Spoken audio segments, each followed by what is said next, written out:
In the dusty edge of Enugu's outskirts, where the red earth met concrete ambition, lived a man whose life had become a slow, dragging echo of what once was.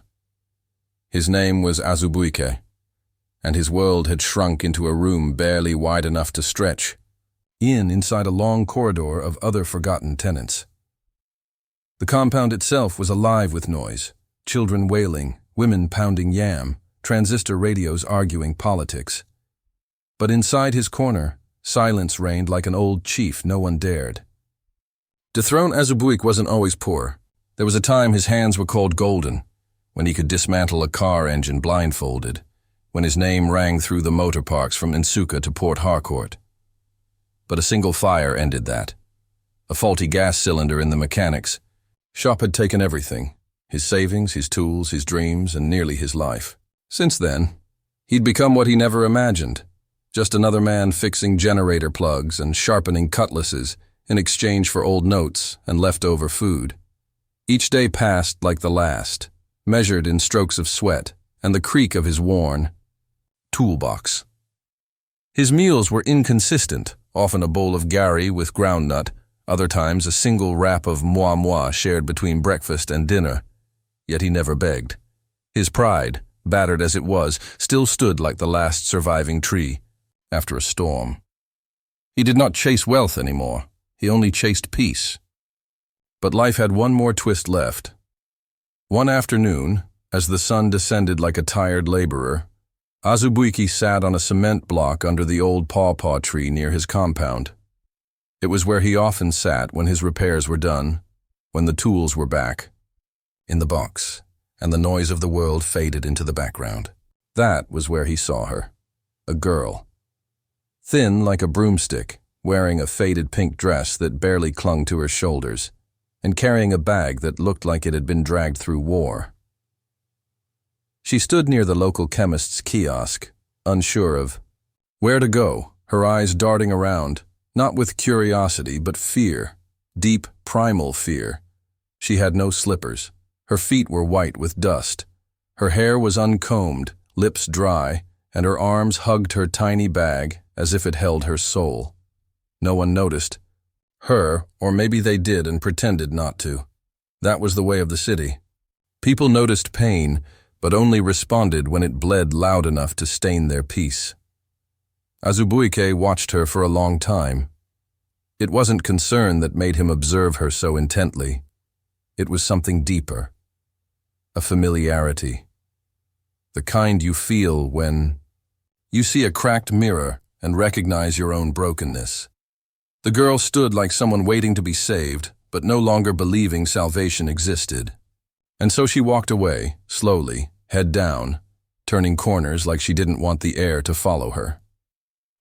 He saw her again the next morning, sitting behind Mama Ifeoma's shop, curled near empty crates like a rat chased out of a hole. Her eyes were half closed, her chest rising in shallow breaths, yet she looked awake, as if sleep had long abandoned her. The vendors ignored her, swatting flies over their goods and cursing the price of onions. But no one asked who she was or where she came from. Her presence, like many in Lagos and Enugu, was just another sad story the streets had learned to overlook. But Azubuike could not overlook her. By the third day, she was a shadow on his routine. Wherever he turned, fetching water, buying a kara, fixing broken plugs, she appeared in his peripheral vision, never begging, never speaking, just existing like a ghost the world forgot to bury. And when it rained, she didn't run. She stood under it like someone who had already been soaked too long to care. He did not ask her to come. She simply did. One evening, he returned from work to find her sweeping the front of his compound, her feet swollen, her hands trembling with exhaustion, yet her expression unchanged. That was the beginning. Without a word, she started to live around him, not inside his room at first, but around it. She would sweep the compound, wash his bucket, fetch water, and then sit in the backyard like a presence no one invited, but couldn't reject. The neighbors started whispering. Some said she was his daughter from a woman he abandoned, Others thought she was mentally disturbed. But Azubuike ignored them all.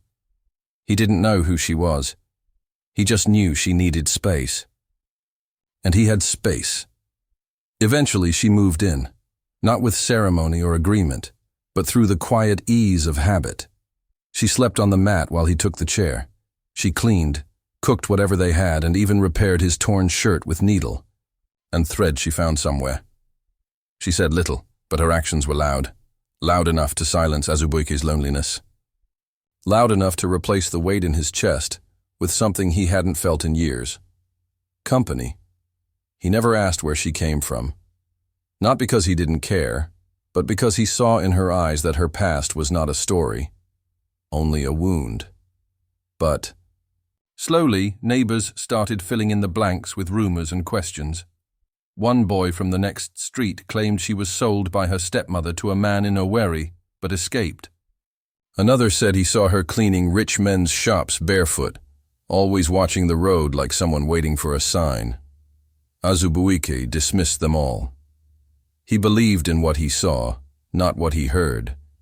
And what he saw was that the girl who once stood, silent in the rain, now hummed while peeling yam.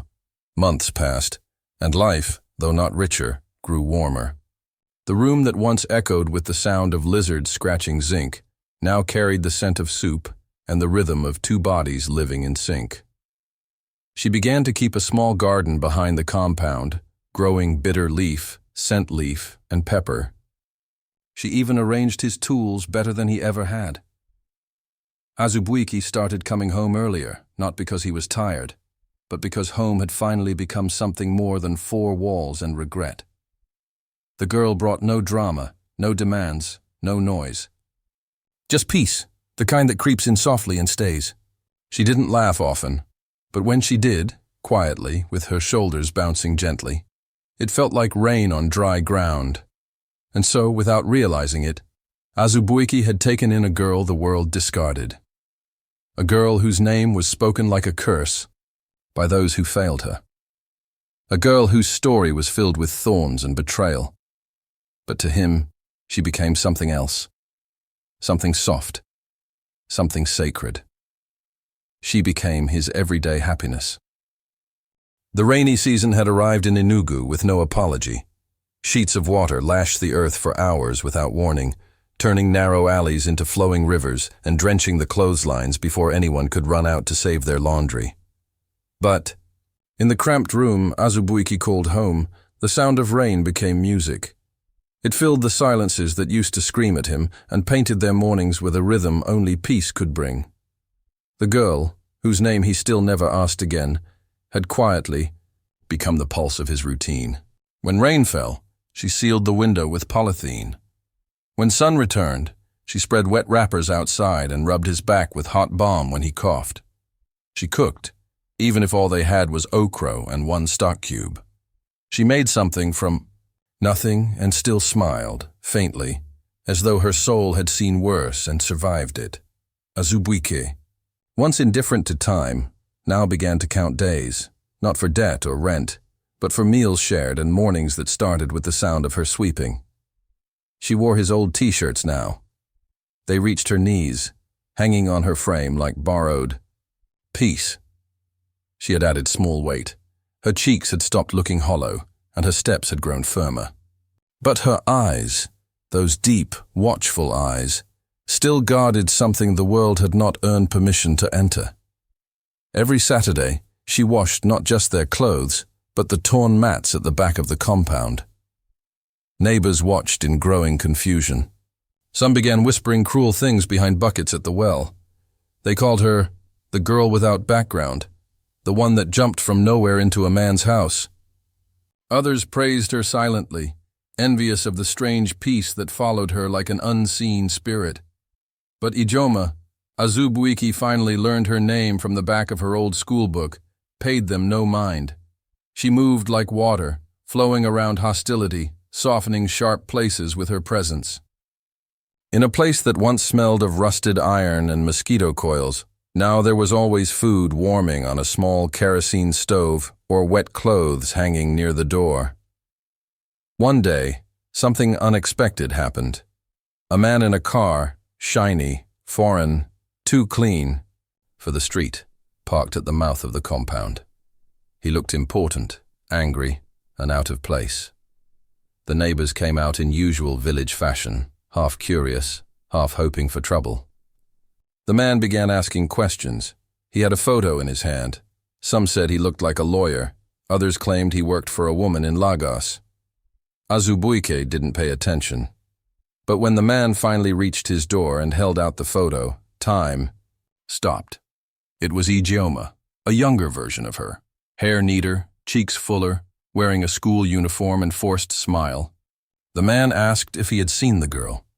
Azubuike said nothing, not because he wanted to lie, but because his chest suddenly felt too tight to speak. The man dropped a card and left, muttering something about someone looking for her. That night, Azubuike couldn't sleep.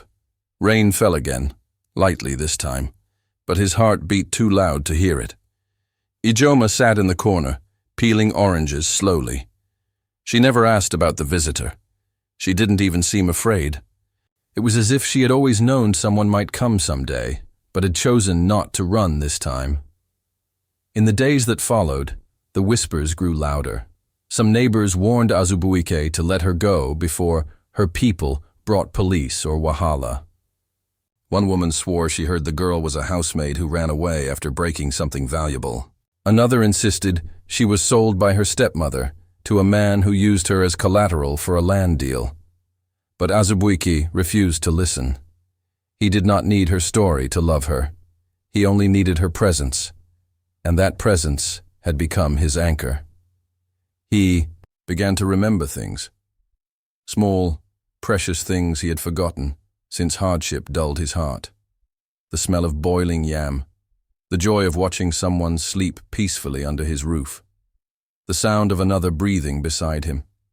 He began fixing more things for free. People noticed. His hands became lighter, his voice less coarse. They started calling him Baba EJ behind his back. He didn't mind. Then came the envelope. It was a Saturday. The sun had returned after 5 days of rain. Azubuike had just finished washing his only pair of jeans when a boy from the chemist shop brought it. A cream-colored envelope with no name, only a business logo and a return address from Lagos. Inside was a letter, short, official, brutally polite. Someone wanted to meet with him in Lagos. It was about the girl, about Ijeoma. The letter fell from his hands like hot coal. He sat in his chair for hours, staring at nothing. That night, he didn't eat. Ijeoma noticed. She sat across the room, shelling groundnuts quietly. Their eyes met once, but no words passed between them. She didn't ask, and he didn't offer. But something shifted in the air, fragile like old glass. He wondered if she would be taken away.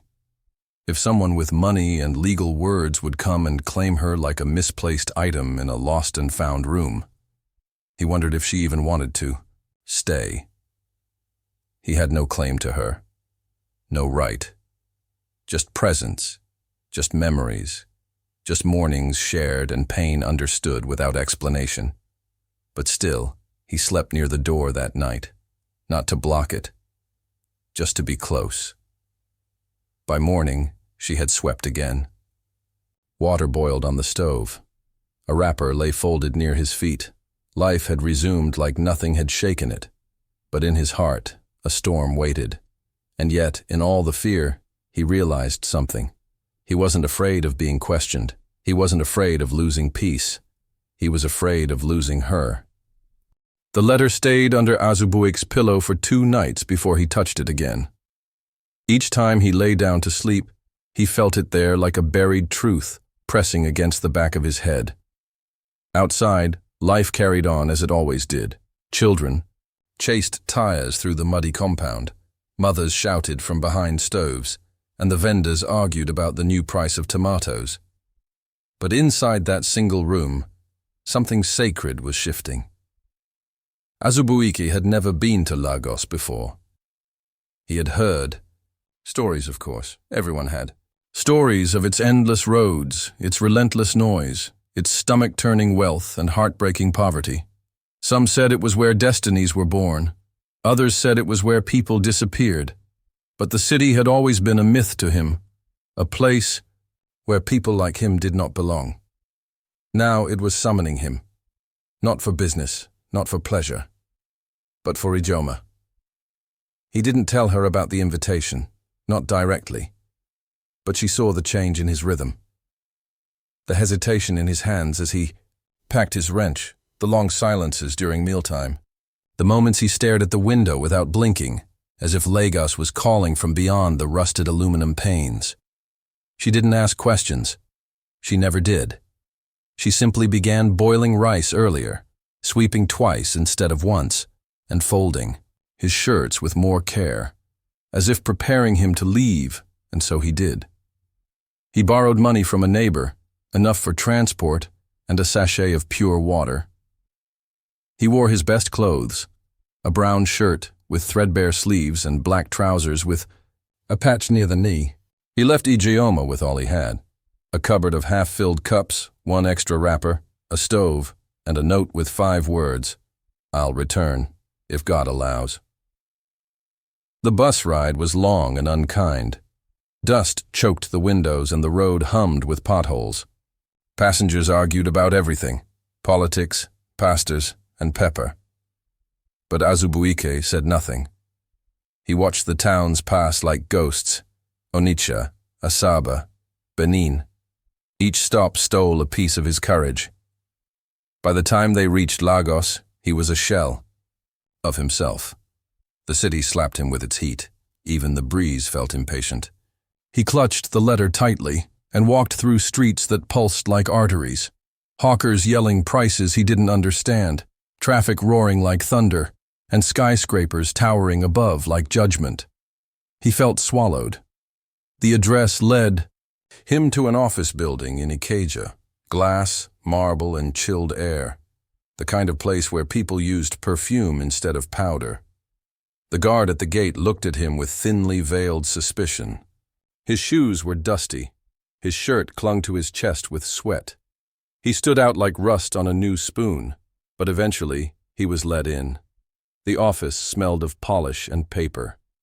A woman behind a high desk offered him water, but didn't smile. He sat, for what felt like years before a man called him into a smaller room. There were no windows, just air conditioning and questions. They didn't threaten him. They didn't accuse. They only asked about the girl, where he met her, what he knew, how long she had been with him. Azubuike answered with the truth, every part he could recall. They listened. They nodded. They took notes. Then they told him the story he was not prepared to hear. Her name was Ijoma Nwachukwu. She had once lived in a duplex in Lekki. Her father had been a successful civil engineer, a contractor with multiple road projects. Her mother died during childbirth. Her father remarried when she was 5. The stepmother never accepted her. Not truly. When her father died in a suspicious car accident, the woman took control of everything. House, bank accounts, documents. Ijoma was quietly removed from school, then later sent to a relative in Owerri. What happened next was uncertain, but months later, she disappeared. Some claimed she had run away. Others whispered she had been sold to a trafficker who used orphaned girls as housemaids across the east. No one followed the trail. No one pressed charges. The woman reported her missing 3 months after she vanished. But recently, Ijoma's image had resurfaced, caught by a volunteer working on a feeding program in Enugu. The volunteer had snapped a photo of a girl sweeping a compound, her face turned slightly away, her feet bare. Facial recognition had done the rest. Now, the office wanted to know if Azubuike was part of the trafficking chain, if he had known who she was all along, if he had any documents, evidence, or names. He had none, only memories. Only the image of her peeling oranges in silence, of her folding wrappers and hiding tears in the bucket water. Only that. After hours, the man in charge nodded. He believed him. They thanked him. But then they said something that made his hands tremble. They said she would be taken to a rehabilitation center. For now. for her safety, for her future. Legal things were still unfolding. Papers were missing. Signatures were being contested, but she needed to be relocated. For her protection, Azubuike left the building with weak knees. The sky over Lagos had turned gray, as if mourning something unseen. He wandered for hours, not sure where he was going, not sure what to do. The streets were loud, but his ears heard nothing. Just the echo of a room now empty. Of a girl who once swept his compound and made silence feel like music. He returned to Enugu the next day. Not because he was ready, but because there was nothing more to say. The moment he stepped into his compound, he felt the absence. The ground was swept, but not perfectly. The stove was clean, but cold. The cup he always used had been moved slightly to the left. Ijoma was gone. He sat on his bench under the pawpaw tree, and he wept, not the loud kind that asked for help, but the quiet kind that only a man with no one left can cry, because he had loved without claiming, given without demanding, sheltered without expecting. And now the wind had returned his room to silence. The weeks that followed were quiet in the kind of way only grief could explain. Azubuike moved through his daily routines like a shadow of himself. He repaired generators, patched tires, fetched water, and greeted neighbors. But none of it felt real. The sounds of the street, once noisy and chaotic, had become white noise. His small room, once filled with the simple life he had unknowingly built with Ijoma, now echoed too much. The mat where she slept remained rolled in the corner. He never unfolded it. He couldn't. He still boiled rice on Sundays, hoping habit would erase memory. But even the smell of the stew reminded him of the way she used to hum softly while stirring. The wrapper she often wore now hung limp on the window rail, untouched. Her scent still lingered in the fabric, like a ghost refusing to leave. He had nothing of hers. No photo, no note, no item that said she had been here, yet everything in the room screamed her name. Sometimes, late at night, he sat with his back to the door, imagining the sound of her steps outside. But the only visitors were the wind and the rats in the ceiling. Days turned to weeks. The rain stopped. The sun returned fiercely. The compound grew louder again. Babies crying, men fighting over football, and Mama Ifeoma cursing the price of kerosene. Life moved on. But Azubuike didn't. What lingered wasn't just loss. It was the feeling that something sacred had passed through his life, and he hadn't known how to hold it long enough. He had never said thank you. He had never asked her favorite color. He had never told her how the simple act of her sweeping the compound gave his life rhythm again. Then came the envelope. This time it wasn't cream-colored. It was small, square, and sky blue, with no stamp. Just his name, written in pen with slightly crooked handwriting. It had been delivered by hand, left at the chemist's counter. Inside was a folded note, torn from a school notebook. The writing was small, careful, and unmistakably hers. She wrote that she was safe. She wrote that the people in Lagos were kind, but that the place didn't feel like home. That they told her she had rights and a name and a future, but no one explained what to do with the memories of someone who once shared his only plate of food without asking for anything in return. She wrote that she didn't know if they would ever allow her to return, that people were fighting over land, money, and power on her behalf. She said she didn't care much for any of it. She cared for peace. She thanked him for giving it to her. She ended with one line. If they ever allow me to choose where I belong, I'll find the bench under the pawpaw tree. Azubuike didn't cry immediately.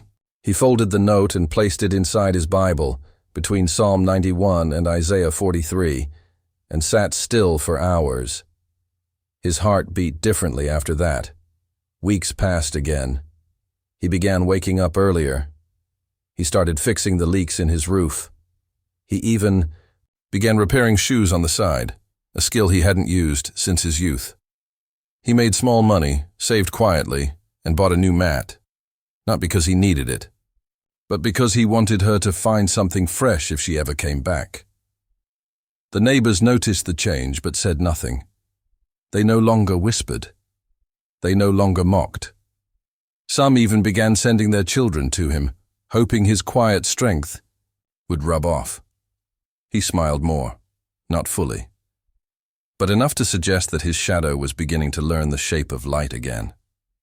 Then one Saturday afternoon, without noise, without warning, the door creaked. There she stood, not like a stranger, not like a visitor, but like rain returning to dry land. She was taller, her skin glowed a little, her dress was new, but her eyes, those watchful, patient eyes, were the same. She carried no bag, just a small envelope and a tired smile. She didn't knock. She just stepped inside and sat on the edge of the wooden chair he always offered to guests, as if no time had passed, as if absence was just a blink, as if the world had finally remembered to keep a promise. He didn't speak, she didn't either. They sat together for a long time, sharing silence in the only way two people who have known hunger, fear, and quiet love can. The envelope she brought contained nothing legal, nothing official, just a letter from the authorities, signed and stamped, declaring her free to choose her guardian. She had chosen, and the address she wrote was his. From that day, Azubuike's life no longer felt like waiting. They registered her in a local school. She wore her uniform like armor. She walked to class with steady steps and returned home before dark. She helped him repair fans and radios on weekends. They saved little by little and bought a small table fan for the room. Then a new kerosene stove, then a bigger mat. Bit by bit, they built a home. People in the neighborhood began to call her his daughter, not with suspicion this time, but with quiet respect. She smiled more, but only when no one was looking. He laughed more, especially when she teased him about his broken English. They never spoke of the day she left. They didn't need to. Some things, once survived, don't require retelling. But every Sunday evening, after supper, they sat under the pawpaw tree. He on his bench, she on the floor, back resting against his knee, watching the sun lower itself behind the roofs of Ogoja Street. And in those moments, there were no questions, only peace, only presence, only two people who had once been discarded by the world, now holding each other in quiet gratitude. And in her stillness, he finally understood. She had not just become his everyday happiness. She had always been his miracle in disguise. If this story touched your heart, don't forget to subscribe to the channel. Your support helps me bring more heartfelt stories to life, one soul at a time. Please subscribe the Folktellers Bae